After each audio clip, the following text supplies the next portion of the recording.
இந்தியாவில் எந்த மாநிலத்திலும் தாய்மொழியை படிக்காமல் பட்டம் பெற முடியாது. ஆனால் தமிழ்நாட்டில் அந்த நிலை இருப்பதாக ஜி.கே. மணி தெரிவித்துள்ளார்.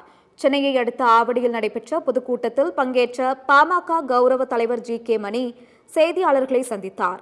அப்போது பேசிய அவர், நாடாளுமன்ற தொகுதி மறுசீரமைப்பு தமிழகத்தில் எந்த வகையிலும் பாதிப்பை ஏற்படுத்திவிடக்கூடாது என்று தெரிவித்தார். மக்கள் தொகை அடிப்படையில் தொகுதி மறுசீரமைப்பால் தமிழக நாடாளுமன்ற தொகுதி மற்றும் நிதி ஒதுக்கீடு குறைய வாய்ப்புள்ளது.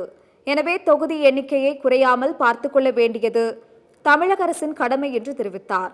இந்தியாவில் எந்த மாநிலத்திலும் தாய்மொழியை படிக்காமல் பட்டம் பெற முடியாது. ஆனால் தமிழ்நாட்டில் அந்த நிலை உள்ளது. எனவே தமிழை பயிற்று மொழியாக்க வேண்டும் என்றும் வலியுறுத்தினார்.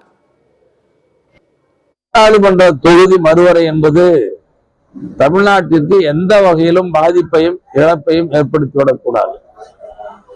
இப்போ மக்கள் தொகை அடிப்படையில் மறுவரைன்னு சொன்னா தமிழ்நாட்டுக்கு நாடாளுமன்ற தொகுதியினுடைய எண்ணிக்கை குறையும்.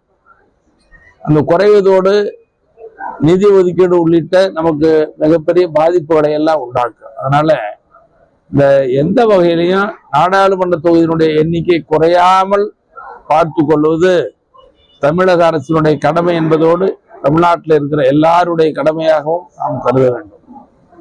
நடுவண் அரசும் தமிழ்நாட்டினுடைய உரிமையை எந்த வகையிலும் குறைத்துவிடக்கூடாது என்பதில் பாட்டாளி மக்கள் கட்சி உறுதியாக